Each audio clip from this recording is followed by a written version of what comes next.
Happy Thursday, everybody. Welcome to our webinar, Optimizing the Fertility of Sex Semen in Non-Lactating Heifers and Lactating Dairy Cows. This webinar is brought to you by Wisenetics. I'm Barry Bradford, and I'll be your host today. The subject of our discussion today is a topic that's been highly impactful in the dairy industry over the last decade, the use of sex semen. We know that sex semen is not as efficient as conventional semen when it comes to fertility, although it does allow the efficient production of female offspring. So what can we do to optimize fertility with the use of sex semen? To answer that question, we're pleased to welcome a great resource on this subject, Dr. Paul Fricke.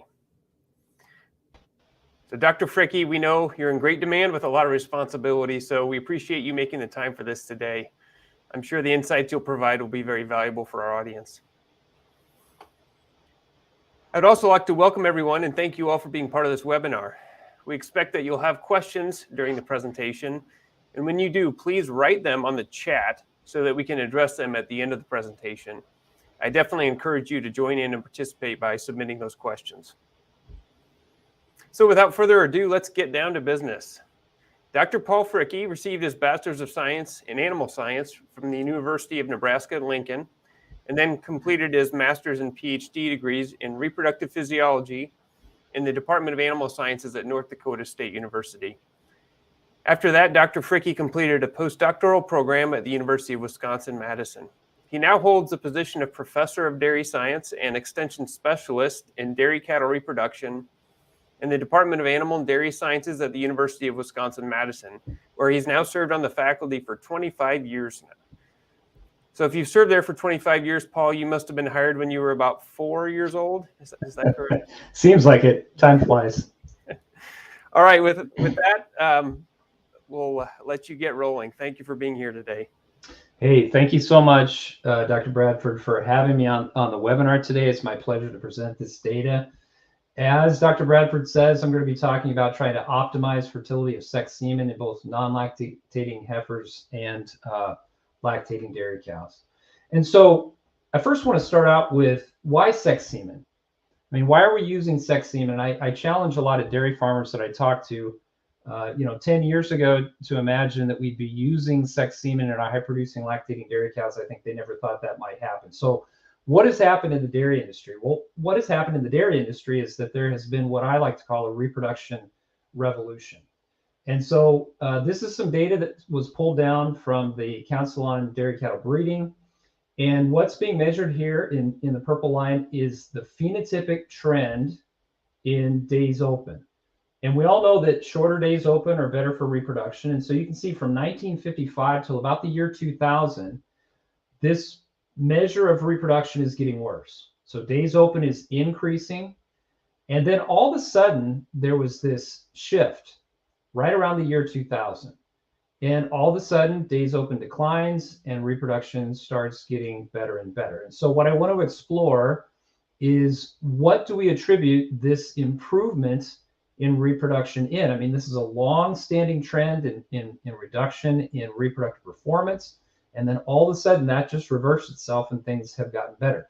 Well, there's two things that could happen. One is a change in genetics. And so this is the blue line is the breeding value for daughter pregnancy rate.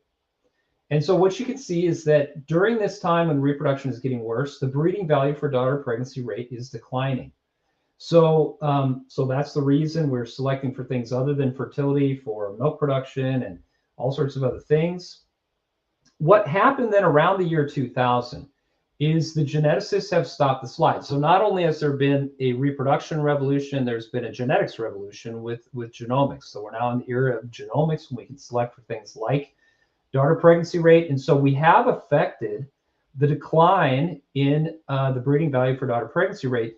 And it's coming up, but I'm going to make the argument that the improvement that we see here at this time in reproduction really can't be attributed to mostly due to genetics. And I'm not saying genetics is not important or it doesn't play a role. I'm just saying that it doesn't seem like a change in genetics is causing this dramatic increase in fertility. So if it's not genetics, then what is it? Well, I think a couple things have happened with regard to reproduction. We've had some interesting technologies to increase the service rate. Now remember that the 21-day pregnancy rate is determined by two things: the rate at which we can inseminate cows. That's been affected by, of course, timed AI programs. 1995 was the first publication of the OVSync protocol. And so it takes a while for farmers to adopt these kinds of technologies. So I think we were able to improve service rate pretty dramatically early on. More recently, some of these automated activity monitoring systems have also played a role. So we've got two nice technologies to increase service rate. The other side of the pregnancy rate equation, though, is what we call the conception rate. And so this then from the CDCB is the cow conception rate, and this is the phenotypic trend. Those of you that have been in the dairy industry for more than 20 years will remember what conception rates used to be like in lactating dairy cows. Very common for them to run in the 30 to 40% range. That's exactly where they are in this particular data set. You can see initially this improvement in reproduction is not associated with an increase in fertility. It's mostly, I think, due to these technologies in service rate. But I would say in the last 5 to 10 years or so, we've seen an unprecedented and a kind of an amazing increase in the cow conception rate. And that's for a couple of reasons as well. So we've seen this increase in fertility. Again, if you would ask me 20 years ago that we would be able to increase fertility in our high-producing lactating dairy cows, I think a lot of people would have questioned that. Couple technologies. Fertility programs. The OVSync program was refined and developed into what we call a fertility program, which I'll talk about a little bit more. And then there's this concept of the high fertility cycle, which is really another talk. And the concept is if you get your cows pregnant in a timely manner, they don't spend too much time in late lactation getting fat, getting a high body condition score, and then turning around and calving and losing body condition score, which is really bad for reproduction. So that we've got a couple different things going on. But the thing I want you to remember as I go through the next few slides is this dramatic increase in fertility, because it's this increase in fertility that has allowed us to increase the use of sex semen, not only, well, mostly in our lactating dairy cows. Just a few comments on the technology. This cartoon here on the left part of my slide is the Beltsville method, is what it was called. And suffice it to say, we can sort sperm into X-bearing and Y-bearing sperm because of this difference in the DNA content. The Y-bearing sperm has less DNA, so it's about 4% different. It's a complex process. It's highly accurate, 85 to 90% accuracy. Many sperm are damaged or wasted, and there's a difference in fertility between sexed semen and non-sorted semen. There's two big players in this arena. Sexing Technologies was first in this game. They've been around the longest. I'm going to show you some data where we collaborated with ABS, looking at their sex cell product as well. So I'll talk about both of these methods as we go through these studies. Okay, just a little bit of background then, looking at the change in behavior of dairy farmers and how they're using and breeding with these different semen types. This is data from AgSource, so this is from 2020. I like this graph because 2006 is really the first year that sex semen, the sex product, was introduced into the market. The graphs are stacked bar graphs, and you can see the blue part of the bars is beef conventional semen used in Holstein females. The red part is Holstein conventional and Holstein females, and the green part is Holstein sex. So you can see early on, the recommendation with sex semen was primarily to be used at first and or second service in non-lactating heifers. Why in non-lactating heifers? Well, they have much higher fertility, and they could tolerate the slight reduction in fertility as compared to lactating dairy cows that had very low fertility, and you really couldn't withstand that reduction in fertility. What I want to point out, concurrent in the previous slide that I just showed you, this last kind of 5-year period is when everything radically started to change. We started to see a dramatic increase in the use of sex semen in Holsteins and a radical increase in beef semen used in the Holsteins. And there's a lot of reasons for this, and we'll talk through that as I go through. Surprising to say, there's still some conventional. A lot of farms we work with are no longer using conventional semen. They're only using sexed and beef semen. So that's a striking change. And then this is just for the Jersey people out there. Jerseys, they used more sex semen earlier mostly due to the value or the lack of value of a Jersey bull calf and trying to skew that sex ratio towards females. And you can see there's also been an increase in beef semen. So the same kind of trends along with those increases in fertility. So that's kind of a 50,000 foot view. I want to go through a recent data set that my PhD student Megan Lauber put together. We were able to work with DRMS and get a very large data set from them that we were able to analyze and characterize semen type prevalence and allocation in Holsteins and Jerseys in the United States. So what does this data set look like? These are the states that are represented. Of course, this is DRMS data. So of course, this is where their customer base primarily is. It's mostly here you can see in the upper Midwest and the Northeast. There's about 9.3 million dairy cows in the United States. This data set has 8.7 million insemination records from 2019 through 2021. So it really represents about a third of the dairy cows in the United States. So very large data set, kind of a snapshot of what's happening. So what Megan did is she said, okay, if we have a Holstein female, so this could be a cow or a heifer, what are the options? Based on NAAB codes, marketing codes, you can determine if the female was inseminated with a male using conventional or sex of the same breed, a Holstein bull, or you could have a crossbreeding system where you're using one of the 6 other dairy breeds to breed that Holstein female. And then, of course, we have this beef on dairy phenomenon, which is just a big thing that a lot of people are talking about. So we could use a beef sire on that Holstein. And what Megan was able to do to pull out of this data set is to look at the actual breeds that are being used in this region of the country.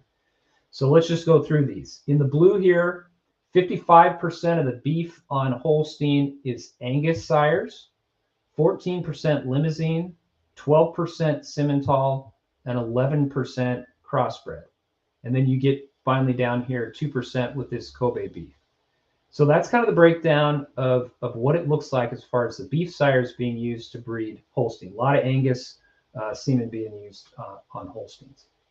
All right, so Megan put together these graphs. They're a little bit complex, so you have to look at them for a few minutes to understand them. So let me just walk through this.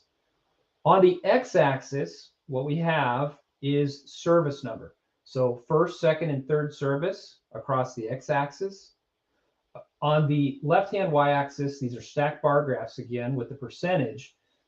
And the colors represent the red is beef, the light blue is Holstein conventional, the dark blue is Holstein sex, and the really dark blue is other dairy. You'll have a hard time seeing that in the Holstein graph if you're looking for it. It's there, but it's kind of hard to see.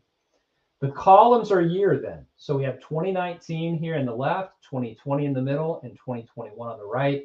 And then the rows represent parity. So these are non-lactating heifers on the bottom, first lactation cows, second lactation cows, and then third lactation cows in the top row.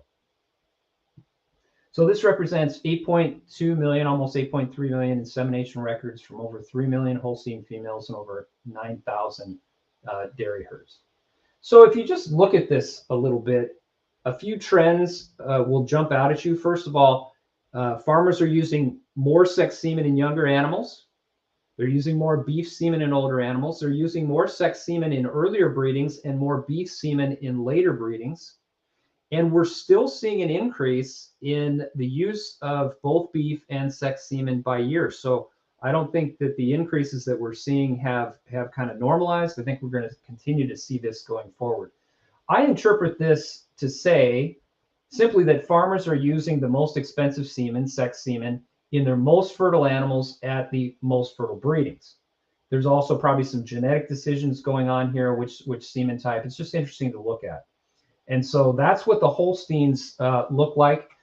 Another factor that we looked at here that Megan pulled out of this data set that we think is very interesting, there's a strong herd size effect with adoption of these technologies.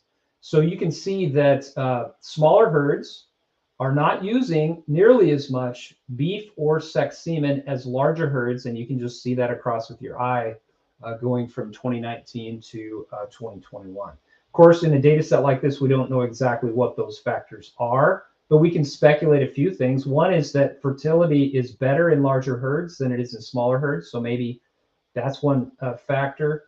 There's the economies of scale as well. Marketing crossbred beef animals, maybe not as easy for smaller farms, maybe a lot easier for larger farms. But it's just interesting to look and see how linear that changes across those herd sizes. All right, so Megan, we'll go through this quickly. Megan did the same thing with jerseys. So again, you can have a Jersey female mated to a Jersey male using conventional or sex semen. Crossbreeding, you'll see there's more crossbreeding going on in Jerseys than there was in Holsteins. And again, we have these beef sires. And at least in our part of the country, the top 4 sires are the same. It's just the proportions are a little different.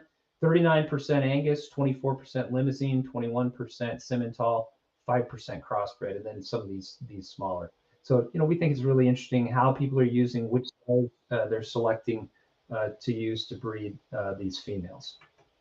And these are exactly the same graphs put together the same way. You can see the same kind of patterns. I would say, just looking at these data, there is less beef semen being used in Jerseys overall than Holsteins. And there's probably more sex semen being used in Jerseys than there's in Holstein. And certainly there's more crossbreeding going on in the Jerseys. But the same trends exist here. Farmers are using the most expensive semen in their youngest animals, their most fertile animals at the earliest breedings. And then again, this herd size comes across again. Smaller Jersey herds are using less sex and beef semen than these larger herds are. So just kind of an interesting snapshot. I don't think we're done with people figuring this out and adopting these technologies. It looks like these trends are increasing across time. They'll probably continue to do so for a little while until everything kind of stabilizes a little bit more. All right, so the title of my presentation was trying to optimize sex semen in heifers, non-lactating heifers and lactating dairy cows. So let's talk about heifers first. We've been using sex semen for a long time in heifers.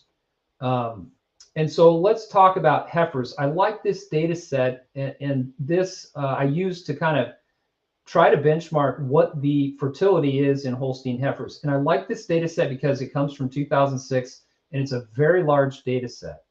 So over 500,000 inseminations, lots of heifers in 2,600 herds. And so you can see you get kind of this normal distribution of conception rate across this x-axis. So, some herds have pretty good fertility, some herds don't have very good fertility.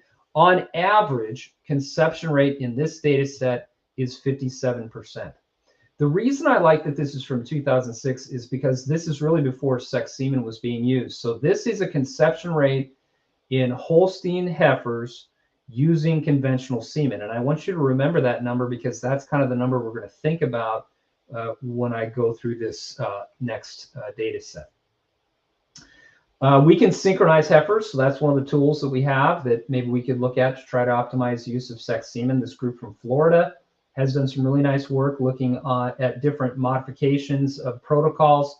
It's this bottom protocol that is the most recommended protocol for inseminating, doing a timed insemination in non-lactating heifers. And this is what the Dairy Cattle Reproduction Council would recommend. It's called a 5-day cedar sync protocol. You start with a treatment of GnRH, you insert a cedar for 5 days, you pull the cedar and give prostaglandin on day 5. Day 6, you give a second prostaglandin. And then day 8, we can do a co-sync in heifers. We can't do a co-sync in lactating dairy cows, but we can in heifers. You give GnRH and you breed these heifers. And when they compare these different modifications, you can see that we get fertility very similar to this timed AI program that we would get to breeding them to estrus. So we've got a pretty good protocol. We think we can improve on this protocol for some reasons that I'll show you, but not bad fertility that you can get off of a timed insemination. So what's the issue with this 5-day cedar sync protocol? The big issue is it's not 100% timed AI program. And about a third of the animals, 27 to 33%, depending on the study that you look at, come into heat, about 24 hours before scheduled timed AI. So really what you have to do, and anybody who's ever used this protocol knows this, I tell people you got to tail chalk these heifers either here at the first prostaglandin or at the second prostaglandin. You really have to catch these heifers in heat and breed those to estrus, and then you can clean up with this timed AI. So it's not 100% timed AI program. Another thing we can talk about, this is just with sex semen. This is an old study now from 2008. A lot of people have pointed out to me that this is very old. It is. It's one of the first studies that came out, but it's a large study in which they actually randomized heifers to get conventional or sex semen at first, second, or third plus service. And you can see you get about 80 to 85% or so of the conception rate of conventional semen. And that's my benchmark, about 85% of the fertility of conventional semen. And you'll see I've got some other data sets that I've thrown in here to show you in randomized controlled trials, even with the newer products that we have with sex semen, that's about the fertility that we're going to get. So obviously our concern is, how do we maximize this fertility? You're using your most expensive semen here. We want to see, can we increase the fertility of these animals? Okay, so this is a paper that we did in these non-lactating heifers. We did 2 experiments, and I'm just going to show you experiment 2. So this was done with sex semen. This is the Sexcel product. We worked with 3 different farms here in southern Wisconsin. 828 nulliparous Holstein heifers. Their standard protocol was simply once daily detection of estrus with tail chalk. That's what the farms were pretty much doing. You can see this is the number of heifers on the different farms. These are good farms, and the heifers, we had lots of heifers to work with. So this is the experiment we designed. We said, okay, our control group is going to be kind of an industry standard. And what do we think most people are doing? A lot of people will give prostaglandin when they move heifers into a breeding pen or when they're ready to breed them.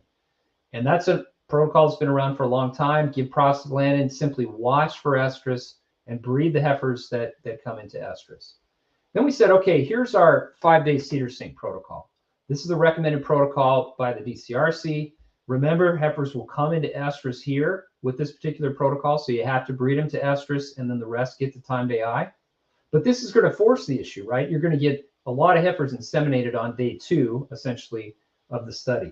And then we looked at a modified 5-day cedar sink protocol. We called it a 6-day cedar sink, in which we left the cedar in for an extra 24 hours. And our hypothesis was we would eliminate this early estrus so that we could do 100% timed AI. Now, what I'm not showing, we did this study with conventional semen, so that was study 1, and there was absolutely no difference in fertility, and we completely eliminated that early estrus.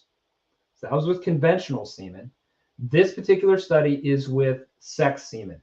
So we wanted to see if that was the case with sex semen in this study. And this just shows you the number of heifers per treatment, the weight of the heifers, and the age of the heifers that were properly randomized, and they're normal looking heifers. And so that's how that went. Okay, so let's get to some of the data.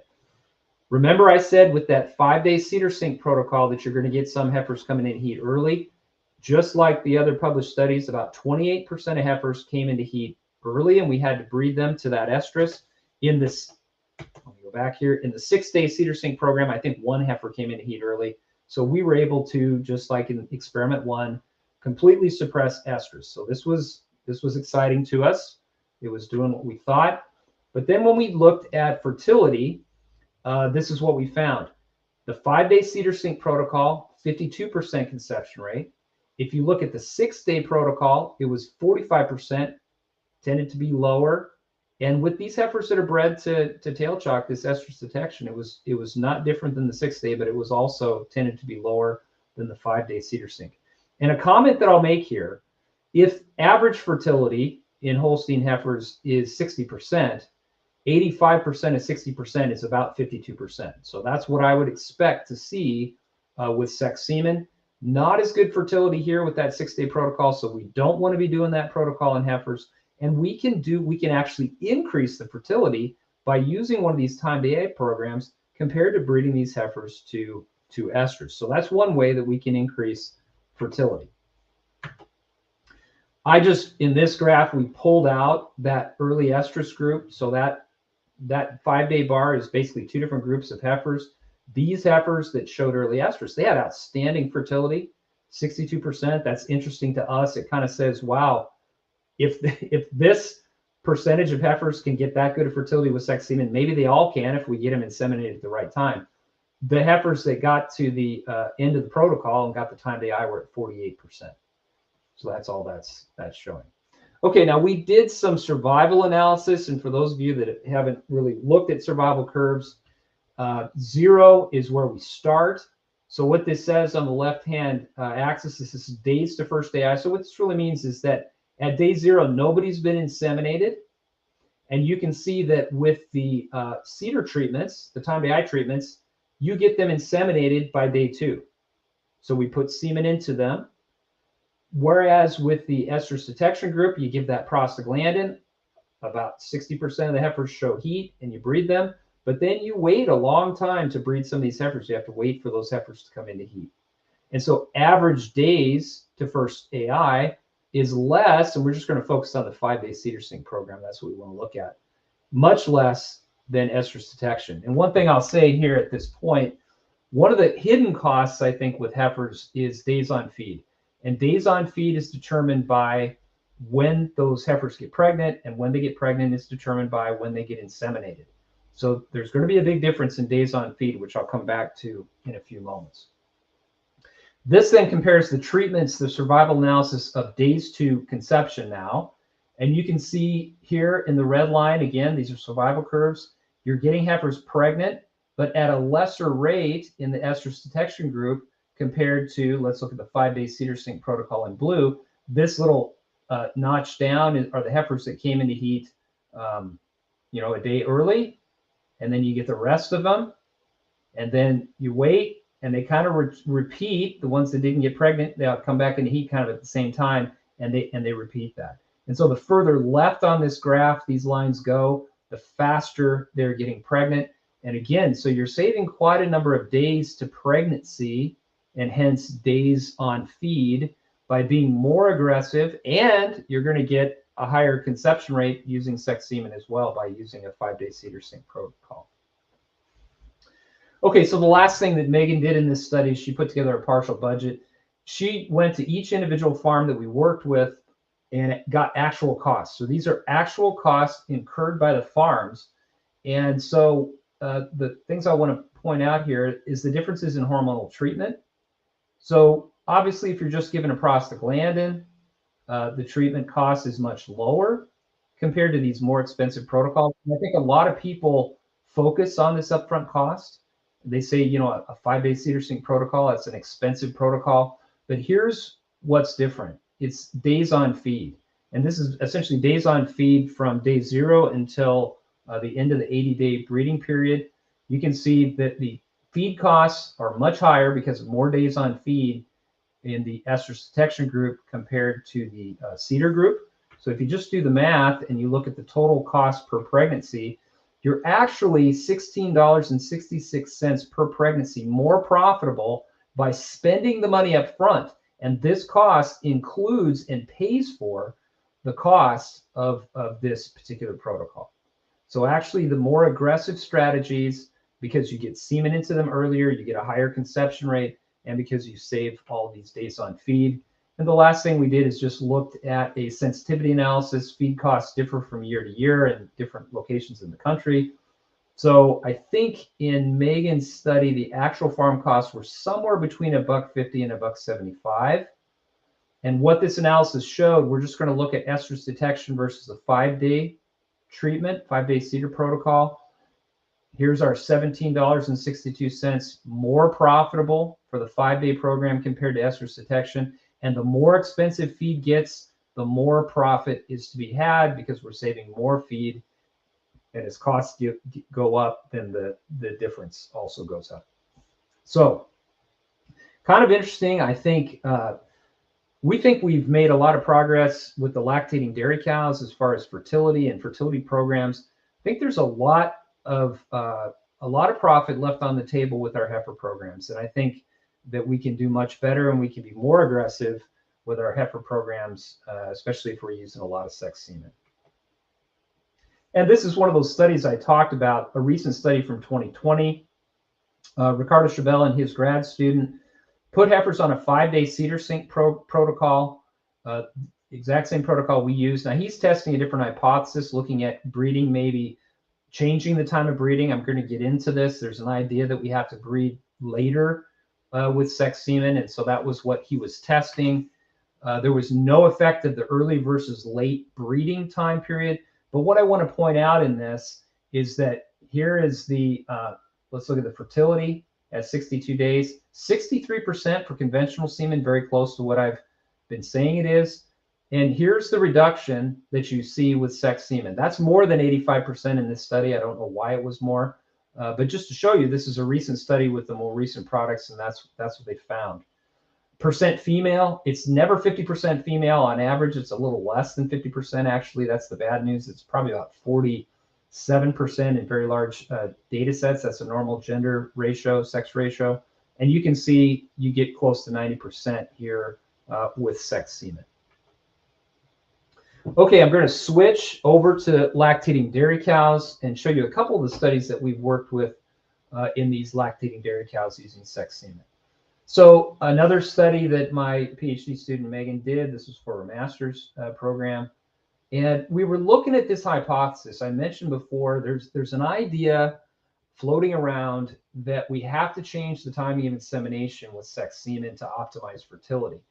And some of the ideas behind that is that the sorting process starts the capacitation process.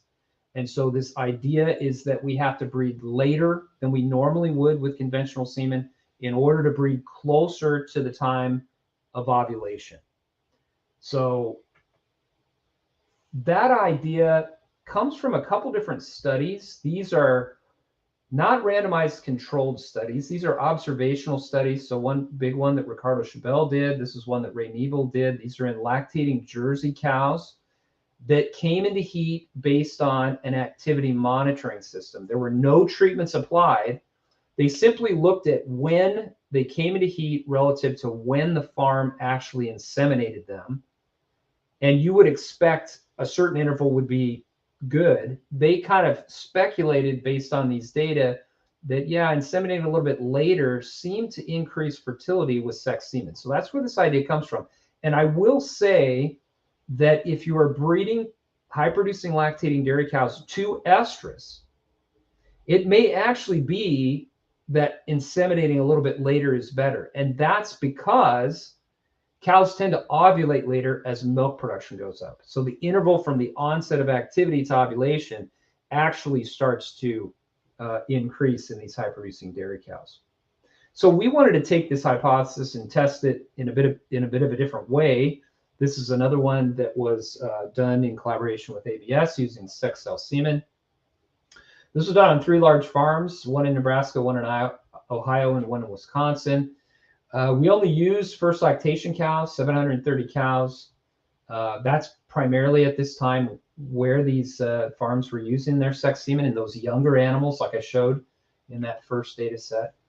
And then the other criterion to enroll these farms was that they were all using 100% time to eye to a double off-sync protocol at first insemination. Okay, so this is our standard double off-sync protocol. So those of you that are familiar with this protocol, we have a first off-sync that is shown here, GnRH on Friday, prostaglandin on Friday, GnRH on Monday. That's kind of the pre-off-sync or the pre-synchronizing off-sync. And then here's the off-sync protocol down here. So what you can see, and the recommendation we've made for conventional semen for a very long time, is to optimize the interval from this GnRH treatment to insemination. You give this last GnRH treatment in the afternoon and you breed the next morning. That gives us an interval from G2 to time to eye of 16 hours. Now, the reason for that is we know that when we induce ovulation with GnRH, these cows are going to ovulate somewhere between 24 and 32 hours later. We want to put semen into cows before they ovulate, give time for transport and capacitation. And that 16-hour time period gets it about 8 hours or so, 8 to 12 hours before they ovulate, which is kind of the optimal time to breed with conventional semen. What we did then is we compared that to a modified protocol in which, rather than moving the time to AI, which you would think that'd be the logical thing to do, that was a non-starter with the breeders on these farms that we were working with. They were not going to come to the farm twice a day and breed half the cows in the morning and half in the afternoon. So we changed the timing of induction of ovulation to the morning. That gives us an interval from G2 to time to AI of 24 hours. So we're basically putting semen into these cows just around the time that they would ovulate after this induced ovulation. So essentially what we're doing is we're breeding later in this kind of a protocol. And the results are very straightforward. Our idea didn't work, so we don't want to do this. You look at the blue bars. This is the first preg check at 34 days, the second preg check here. We actually decreased fertility by modifying that protocol, minus 6 percentage points, minus 7 percentage points. And you can see the fertility, the sex ratio using this sex semen is right at 90% where it always is.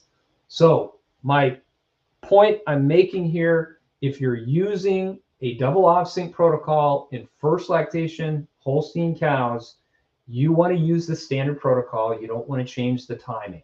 And I just got a question from a veterinarian via an email just the other day saying, hey, we've got a farm that wants to change the timing of AI because they're using sex semen. Based on this data set, I wouldn't do that. I would keep the timing exactly the same. And just to go through a data set, this is by Stephen Butler. He's in Ireland, a reproductive biologist there in the south of Ireland. They used a timed AI protocol, a protocol that they would use in Ireland. And in this study, they actually changed the timing of insemination. So I just want to show this. This is kind of the standard timing. Again, that's 16 hours between G2 and timed AI versus 22 hours. So they're breeding later. And they had a very nice study here. They actually had a control group of conventional semen, 61%. These Irish Friesians are really fertile animals, 61%. So they have heifer-like fertility. And you can see there was no benefit of breeding closer to the time of ovulation, no difference in fertility. And they're getting about 80 to 85% of the fertility of conventional semen. So just to reinforce, this was a recent study done, in 2020 again. And so we're not seeing any difference in that 80 to 85% of the fertility of conventional semen. A couple more quick things and I'll wrap up here. This is a study that we did with conventional semen. And what we did is we compared a double OVSync protocol for first insemination to a protocol here at the bottom, which is nothing more than a protocol to bring cows into estrus at the same day in milk range. And so we wanted to compare fertility to this fertility program, double OVSync, versus estrus in high-producing Holstein cows.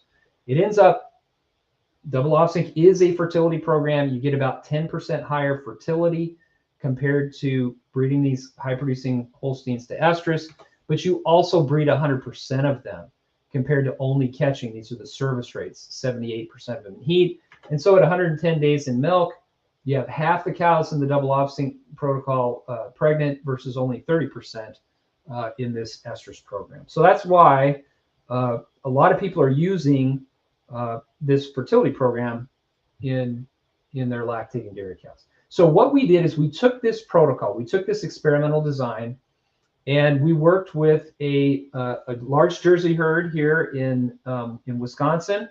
I like to say they have 1,999 Jersey cows and one Holstein. So for the most part, these are Jerseys, lactating Jersey cows. And we did exactly the same study that I just showed you, but now with sexed and conventional beef semen. So the protocols are the same, double OVSync versus this protocol in the bottom, bringing cows into estrus at the same day in milk range so we can make a fair comparison then of fertility with these different semen types.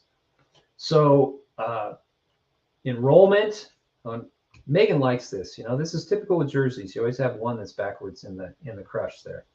So 1,286 total cows in this study.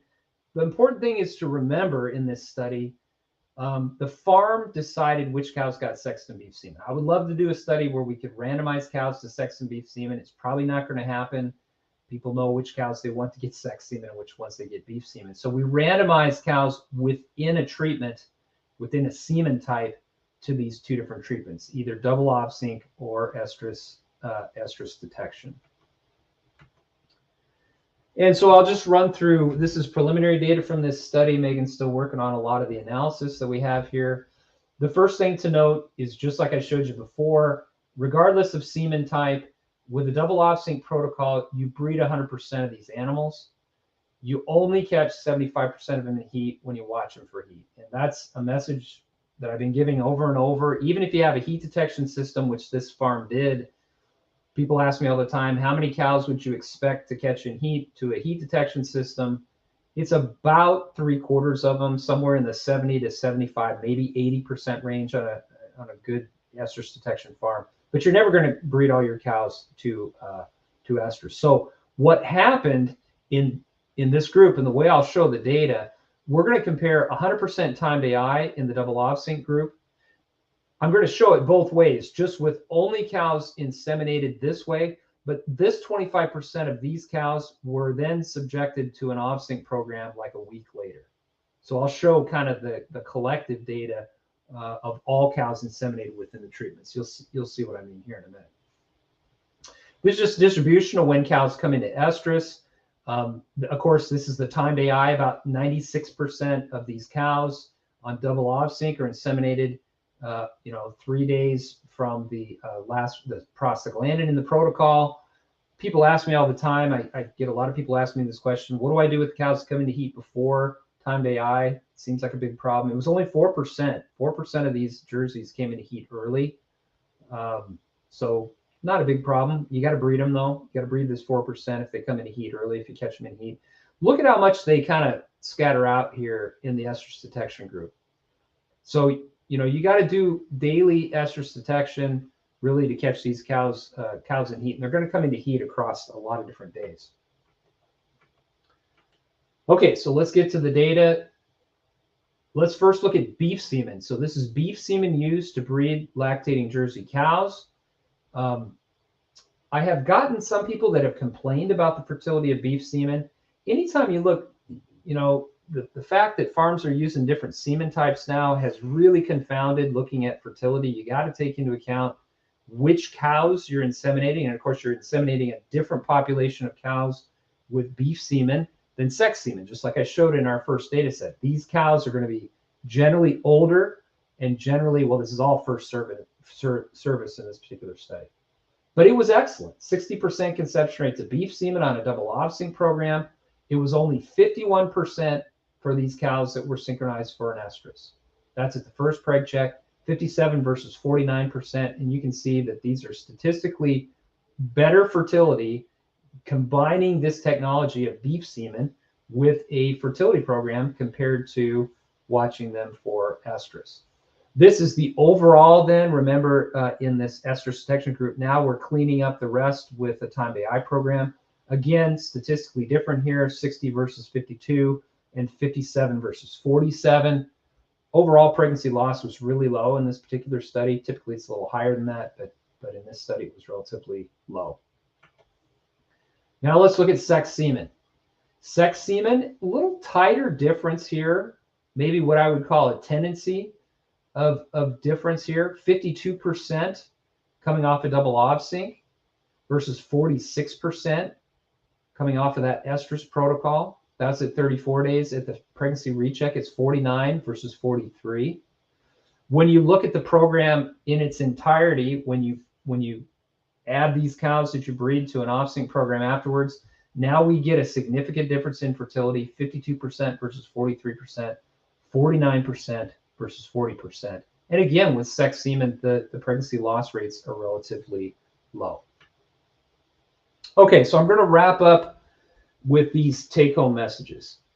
In the first study that I showed, Holstein heifers submitted to these cedar sync protocols, especially that 5-day cedar sync protocol, tended to have greater fertility, and they became pregnant sooner. And so you saw the analysis that we did with the saving in days on feed. It pays for the protocol, and even extra. So $16 to $17 more profit per pregnancy when you're more aggressive with those heifers.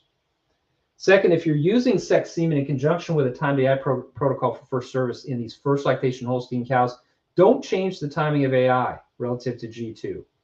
I think some people are trying to do that. I think that's kind of the talk that's going around out there right now. Based on our study, we think that timing of AI doesn't need to be different. It just needs to be more precise for than conventional semen. You have a lot more leeway with conventional semen. You cover for a lot of mistakes in timing of insemination with conventional semen. Compared to sex semen, you got to get that timing relative to ovulation right, and we can do that really well with a time-to AI program. And last, Jersey cows submitted to a fertility program for first service had greater fertility than cows submitted to AI after it detected estrus when inseminated with beef or sex semen. So really, different ways that we can optimize fertility to sex semen, both in heifers and lactating dairy cows, makes our semen, sex semen dollar go further. And I think combining these, sex semen technology with these different technologies that we have available to manage reproduction is a positive thing. So I'd just like to thank all of the people that have, all the entities that have helped fund this study. Megan's working right now on a USDA NEFA protocol or proposal that we just got funded that's all about sex semen. So she's continuing on with this particular work. And of course, we did the work with ABS, DRMS, Merck, Valley Software, Genix, and Zoetis. And of course, the collaborating farms that we worked with. All right, so with that, Dr. Bradford, I'm going to wrap up and say thank you. Show the lovely dairy cow from the University of Wisconsin here standing grazing grass outside of the freestall here in the summertime in Wisconsin. So Barry, thanks a lot again for the invitation to come on the webinar. Well, great job, Dr. Fricke. Thank you so much. My first question, who left the gate open to let that cow out in the grass? I show that picture when I go back to, I did my sabbatical in Ireland in 2014. And so I say, yeah, cows in Wisconsin get out on grass for a few minutes. Then we close the gate and put them back in the freestall, right? One thing I love that you talked about is you showed data from such large, nicely controlled studies. But then, of course, when you're operating a commercial farm, there's a lot of analysis that you should do, but there's different wrinkles in interpreting that right. And I have heard people talk about they don't think they're getting good fertility off of beef semen and forgetting that it's not the same cows they're breeding. That's, I think, a really good point. Yeah, and let me reiterate that a little bit, Barry. I remember when I was giving a talk when sex semen was first coming out, and a farmer asked me a question and said, we're getting better fertility with sex semen than we are with beef or conventional semen. And I said, okay, that's an interesting question, but what they're not accounting for is which animals they're breeding. So I've always argued, if you're just using a lot of sex semen in your first lactation cows are the most fertile cows on the farm.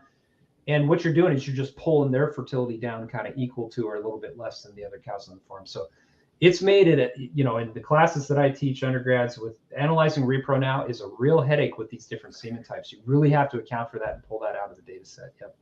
Yep, that's great. Okay, we've got some good questions here from the audience, so I want to start throwing those at you. One, I think just a big picture question for people trying to help farms, optimize their management programs. Sex semen is obviously more expensive than conventional semen, and that added cost deters a lot of farms from wanting to get into using sex semen. How do you deal with that question when you're giving advice to farms? Yeah, I think the classic problem there, Barry, is that looking at an upfront cost like that and not looking at exactly what you're trying to do as far as a management program. I began my seminar by showing the improvement we had in repro. And it's really interesting what happened. It's interesting to watch across the last 25 years. It used to be with 30% conception rates in lactating dairy cows. What determines herd turnover rate? That's determined by available replacements. And we could only produce the replacements to keep up with culling, okay? Then all of a sudden, we started blowing the lid off of preg rate. So we have I had 4 different farmers that I work with here in Wisconsin come up to me at World Dairy Expo and say, we just hit 40% pregnancy rate. I mean, a pregnancy rate that 20 years ago we didn't think was even theoretically possible. Yep. So what happened was we overproduced heifers. And the mindset of all these farmers was you can't sell heifers, right? So you raise all these heifers. Well, guess what? The cost to raise a heifer now is greater than the value of those heifers. So a big part of the semen type strategy is simply a right sizing of demand that you need to have. And I think the big argument, or the big thing that's going through the dairy industry, what should herd turnover rate be? Should it be 30%? Should it be 40%? Should it be 25%? Because we can target now, we can breed our best cows with sex semen, make the available replacements, set that turnover rate, and then everything else is bred to beef semen. And so if you're using that strategy, you're getting more money for those crossbred beef calves. So it's way more involved than simply saying, oh yeah, well, sex semen costs, $20 more per straw than conventional semen. It's a bigger strategy. Yep. You need to do really a full partial budget, right? Instead of just looking at one cost. Great. Yep. This is kind of a related question I've never thought about. Are there different survival rates of the semen from conventional or sex semen when you're storing them in the liquid nitrogen tank? Wow, that's a good question. I don't know, how we are, Barry, as scientists. I'm sitting here thinking, can I think of a study that I've ever seen? Well, sex semen hasn't been around a long time. You know as well as I do, Barry, that they've taken semen from the 1960s that was stored frozen and gotten calves. Okay. Yep. I don't see how that would be any different with sex semen, although I could be wrong about that. But really, the difference is the population. I don't know if there's going to be a big difference in survivability frozen per se. There's different numbers of sperm in those straws and things like that. So until we have the data, I don't know if we can say, but I would speculate that it probably wouldn't be much different than conventional semen. Okay. On that topic, are you aware of any future developments in the sexing technologies or strategies with sex semen that might change this story or the whole strategy? Yeah, I think that the companies that are involved with producing sex semen, sexing technologies, and now ABS has their sex cell technology. That's a big fight, by the way, between those companies for those proprietary technologies, and they're locked in legal battles and all those kinds of things. The flow activated cell sorter, that has been tweaked a lot over the years to improve things, and I think there have been improvements that are made with that. I think a lot of the low-hanging fruit has been captured with that particular technology. The sex cell process is a little different. It's a selective killing rather than a sorting. They actually use a laser to destroy or poke a hole in the sperm that they don't want, whether they're damaged or they're the sex that they don't want. So I don't know how much more improvement we're going to get, but it performs relatively well. I mean, just the increases in use of sex semen that we've seen with the increases in fertility, I don't know how much more we're going to see, but I don't have a perfect crystal ball to look at that. But fair enough. A couple of broader questions that I think might be interesting. One listener asked whether you have any advice for getting brown Swiss pregnant. Is it the same strategies as you showed for Holstein and Jersey, or anything different? Yeah, I mean, dairy cows are pretty much dairy cows. I think they respond pretty similarly to the synchronization protocols and those kind of things. So I think that my general recommendations would be the same. To be honest with you, I've only done studies with Jerseys and Holsteins. I've never done really large-scale studies in the other breeds. But those have been done. When I went to Ireland and did my sabbatical in 2014, I was looking at something very different. I was looking at more of a scientific question than a kind of an applied question. We synchronized these Irish Friesians, which are quite different. I mean, they're it's almost a subspecies, substrain of the Holstein. They're less angular, they're more rounded, they're smaller animals. They give about a third of the amount of milk that our Holsteins do. And I put them on a double off-sync protocol, and I was going, man, I hope they synchronize. They synchronize beautifully, so I don't see any reason why the other breeds wouldn't work just fine. Okay. Last question, and this could be a kind of a complicated one, but what do you consider the appropriate age to start inseminating heifers?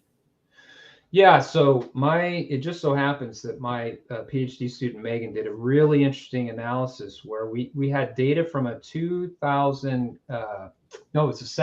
cow dairy, and we asked the question, should we breed heifers based on weight or age? And so what this farm was doing is they were breeding their heifers based on mostly on age. When you do that, and they were trying to breed them relatively early. I think one of the biggest mistakes farms are making now is they're breeding these heifers too early. And so if there was this trend for pushing down days at calving and all these kinds of things. So the targets that you need to shoot for are not age targets, they're weight targets. So 85 or 55% of mature weight at breeding and 85% of mature weight post calving. And those, it ends up, there's variation among animals with that. We have genetic variation. We just have all kinds of variation.